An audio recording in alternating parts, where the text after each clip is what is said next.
Vayalar little flower LP സ്കൂളിൻ്റെ വാർഷികാഘോഷം വർണ്ണാഭമായി. സർവീസിൽ നിന്ന് വിരമിക്കുന്ന KX ജൂഡി, മേരി ഹെലൻ എന്നീ അധ്യാപകർക്ക് ഇതോടൊപ്പം യാത്രയയപ്പ് നൽകി. വയലാർ ലിറ്റിൽ ഫ്ലവർ LP സ്കൂളിൽ 98ാമത് വാർഷികാഘോഷവും യാത്രയയപ്പ് സമ്മേളനവും നടന്നു.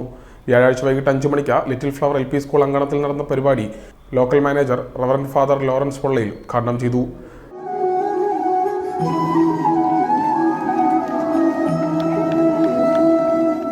ലിറ്റിൽ ഫ്ലവർ സ്കൂളില് വിശുദ്ധ ഫ്രാൻസിസ് സേവന്റെ നാമധേയത്തിലുള്ള ദേവാലയവുമായിട്ട് ചുറ്റിപ്പറ്റി നിൽക്കുന്ന ഈ സ്കൂള് 98 വർഷം ആചരിക്കുമ്പോൾ നമ്മൾ ചിന്തിക്കേണ്ട ഒരു സംഗതിയുണ്ട്. നമ്മുടെ ചേർത്തല താലൂക്കില് അന്ന് വേറൊരു വിദ്യാലയം ഇല്ല എന്നുള്ളതാണ്. മറ്റുള്ള വിദ്യാലയങ്ങൾക്ക് പിന്നീട് വന്നതാ എന്ന് പറഞ്ഞാല് ഇവിടെ പഠിച്ച പലരുമാണ് ഇന്ന് ലോകം അറിയപ്പെടുന്ന കവി. ഒപ്പം മറ്റുള്ള കാര്യങ്ങളും ലോകം അറിയപ്പെടാനായിട്ടുള്ള കാര്യങ്ങൾ ഇവിടെ സംഭവിച്ചിട്ടുണ്ടെങ്കിൽ ഈ വിദ്യാലയത്തെ ചുറ്റിപ്പറ്റി തന്നെയാണ്. കൊച്ചി രൂപത corporate educational agency general manager reverend father Antony Anchuthaikkal അധ്യക്ഷത വഹിച്ചു. തുടർന്ന് സർവീസിൽ നിന്നും വിരമിക്കുന്ന അധ്യാപകർക്കായുള്ള ഉപഹാര സമർപ്പണം നടന്നു.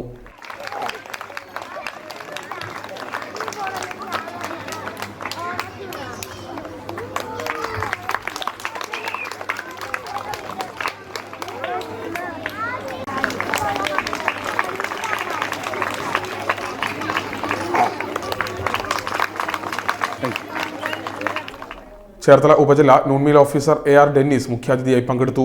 Ward member Indira Janardhanan, PTA president Anju Joby, മുൻ headmistress Jancy KP, SMC convener James Abraham, മുൻ headmaster VV Antony, Kanivu charitable trust അംഗം അസീസ് വയലാർ, മുൻ അധ്യാപകൻ മോഡി ജോൺ, വിദ്യാർത്ഥി പ്രതിനിധി എബിൻ ജോബി തുടങ്ങിയവർ ആശംസകൾ അർപ്പിച്ച് സംസാരിച്ചു. Judy KX, Mary Helen CL എന്നിവർ മറുപടി പ്രസംഗം നടത്തി.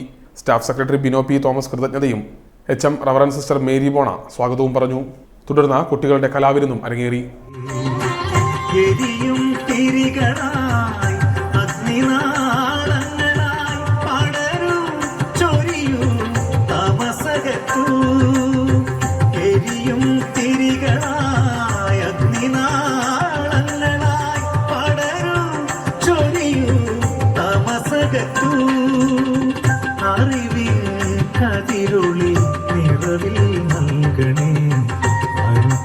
ज्योति से परम पुरुष